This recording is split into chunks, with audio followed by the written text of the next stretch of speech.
One of the many problems with lying is that if people start to realize that you're lying and you don't want to admit it, you have to keep lying in a pathetic attempt to cover up your lies. Nowhere is this more evident than in dawah. Dawah is deception. Just a few days ago, I posted a video about a young convert to Islam who explained what he'd heard from the Dawagandists about Muhammad's relationship with Aisha. He said he'd heard that there's only one source that says Aisha was young, while there are hundreds of sources that say she was much older. The point of my video was that the Dawah gangs lie about Muhammad in order to keep people in a state of ignorance so that they can go on winning converts to Islam. So I pointed out some lies about Muhammad, and guess how our Muslim friends responded? Guess how our Muslim friends responded in the comments section when I exposed some of their lies. If you guessed truthfully with strong evidence, thorough citations, and impeccable logic, let me take you on a quick trip to Planet Reality.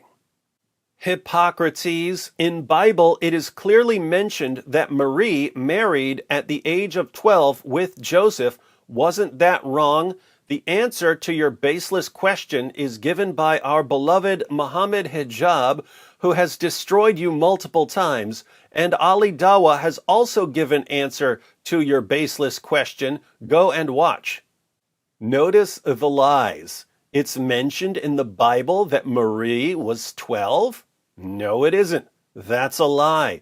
The Bible says that Mary was a woman, and the Bible calls 12-year-old girls little girls, not women. He says that Muhammad Hijab and Ali Dawah have answered this. Well, they do say things in response to this issue, but they've never given anything remotely resembling a serious response to the problem. Ali Dawah admits that Aisha was 9 years old, but he lies and says that she had already reached puberty. He also says that if his own daughter starts menstruating at 9 years old, he'll tell her that she's ready for marriage. If my daughter reached the age of menstruation at 9 years old, I would say you are ready. You are ready to get married. And Muhammad Hijab admits that the Quran allows sex with prepubescent girls. If you look just at the Quran, you will get the indication that you can have sexual intercourse with a 5-year-old. If you just read the Quran, it is halal, it would be halal to have sexual intercourse with a 5-year-old. In Surah Al-Talaq, chapter 65, verse 4, Allah subhanahu wa ta'ala tells us who you can divorce and who you cannot divorce. And then he says, وَاللَّائِ لَمْ يَحِدْنَ. وَاللَّائِ لَمْ يَحِدْنَ. And the ones who had never been pubescent before. What a religion. Revolting and deceptive. This lady, she's talking about Hatun Tash in the video I posted, how Mary gave birth at the age of 12 plus. Well, she's technically right because 12 plus would mean 12 or older, and Mary was certainly older, but what does that have to do with Aisha being 9? How old was Mary, Wohen's dag? She married the 90-year-old Joseph, 12 years old, and that is the mother of your God. They claim to respect Mary, but they can't stop lying about her. Since you want to bring age in your arguments against Islam, according to Christianity, Joseph was 90 years old when he married Mary at the age of 12 years old. The hypocrisy of you and your fans is unbelievable. Does Christianity claim that Mary was 12 and that Joseph was 90? No. Notice, once they tell a lie, they all spread the same lie. It never occurs to them to be honest, even if they're lying about Mary. What a religion. Bwah ha ha ha ha. David Caillou should have known Mary 12 years old and Joseph 90 years old, Rebecca 3 years old when married Isaac. So now we have the lie about Mary, the lie about Joseph, and the additional lie about Rebecca and Isaac. This is what Muhammad has done to his followers. They become so desperate to defend his relationship with a prepubescent girl that they start seeing pedophilia everywhere. and they want to accuse everyone of pedophilia. What does the Bible actually say about the age of Rebekah? Well, it doesn't give a specific age for Rebekah, but Rebekah is repeatedly called a young woman before she marries Isaac. Abraham sends his servant to find a wife for Isaac. The servant replies, "Perhaps the woman may not be willing to follow me to this land." What sort of wife are they looking for? A toddler? No, a woman. And Abraham confirms that they're talking about a woman. Then the servant goes to the city of Nahor around the time when women go out to draw water. Who goes out to draw water? Toddlers? No, women. Rebekah comes out to draw water, and we read that the young woman was very attractive in appearance, a maiden whom no man had known. Then the young woman ran and told her mother's household about these things. "Let the young woman remain with us a while, at least 10 days. Let us call the young woman and ask her." So, no age is given for Rebekah, but she's repeatedly called a young woman. So, how do they justify the absurd claim that Rebekah was a toddler? By lying. Look at what happens when they try to prove that Rebekah was only 3 years old. He was immoral for marrying her? Ow, really? Let's grab the authority of the remaining Bible we have today, shall we? Rebekah was 3 years old when marrying Isaac. How do we know this? A little mathematical calculation. Let's see how far we get before we get to more lies. 1. Sarah gave birth to Isaac at the age of 90, Genesis 17. 2. Sarah died at the age of 127, Genesis 23, 1 through 3. 3. The incident on Mount Moriah, Genesis 22, and the birth of Rebekah happened at the same time when Isaac was 36 or 37 years old, same time when Sarah died, Genesis 23, 1 through 3. Liar.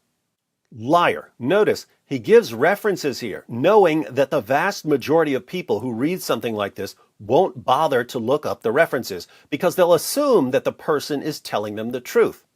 But there's nothing in Genesis 22 or Genesis 23 or anywhere else in the Bible saying that the incident on Mount Moriah and the birth of Rebekah happened at the same time. It's a lie. But they need this lie as a starting point for their calculations. Since this lie is the starting point of their calculations, the age they come up with is based on a total lie. Now, that's enough to refute the lie, but look at the next source. Genesis Rabbah 57:1. Say what now? That's not in the Bible. That's Midrash. Now he's including non-biblical sources, knowing that the vast majority of people reading this won't know that he's not citing the Bible here. Why is he going outside the Bible?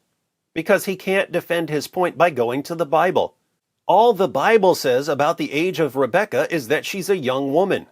They're lying about Rebekah, and they're implicating Isaac and Abraham in this. This is Islam. They claim to respect the prophets, but they're falsely accusing multiple prophets of supporting or engaging in pedophilia. What a religion. Notice the principle at work in all of this. The basic principle they're using is this. If you tell the truth about Muhammad, we'll lie about people in the Bible. If you tell the truth about our prophet, we'll lie about Mary and Joseph and Abraham and Isaac and Rebekah and Moses. What a religion. As if Muhammad didn't lie about people in the Bible enough, his followers continue to lie about them. But they don't just lie about people in the Bible, they also lie about Muhammad and Aisha and their own sources. Hazrat Aisha's age. This hadith cannot be true for several reasons. First, the Prophet could not have gone against the Quran to marry a physically and intellectually immature child. Liar. Where does the Quran say that a girl has to be physically and intellectually mature? Chapter and verse, liar. I'll tell you what the Quran does say. The Quran does say that men can marry prepubescent little girls. Get him, Muhammad Hijab. And by the way, this is very important, yeah? I want all Muslims to be aware of this. The reason why we don't have sexual intercourse with 5-year-olds and 6-year-olds and 7-year-olds or whatever is not because of puberty. Wait a minute, what did you say? It's not because of puberty, because that verse in the Quran actually says lam yahid. They never had puberty before. You can't go around that. The Quran doesn't say anywhere in the Quran that the woman has to be pubescent. Then we have one of these ridiculous mathematical calculations where they go to a ton of different sources to try to calculate a different age for Aisha, forgetting to mention that all of their main sources say that Aisha was 9 when her prophet climbed on top of her. Let me know if you'd like me to go through some of these calculations at some point, because they're massively deceptive. Somehow they'll conclude that it can be conclusively said that she was 19. What a bunch of liars. The correct translation is from Bukhari, Qam al-Bukhari 476. Oh my goodness, Al-Fadi and I just made a video about that deliberate mistranslation. In the Arabic, Aisha says, "From the time I could remember things." The translators mistranslate it as, "From the time I reached puberty." Total deception. But once again, as soon as someone lies, they all spread the lie. There's no concept of correcting the lie. We have to do it for them. And they get mad at us for correcting the lie. Since Aisha was living in Mecca, she was menstruating. Sahih al-Bukhari, 1650, narrated Aisha, "I was menstruating when I reached Mecca." Did you catch that? Aisha left Mecca when she was a child.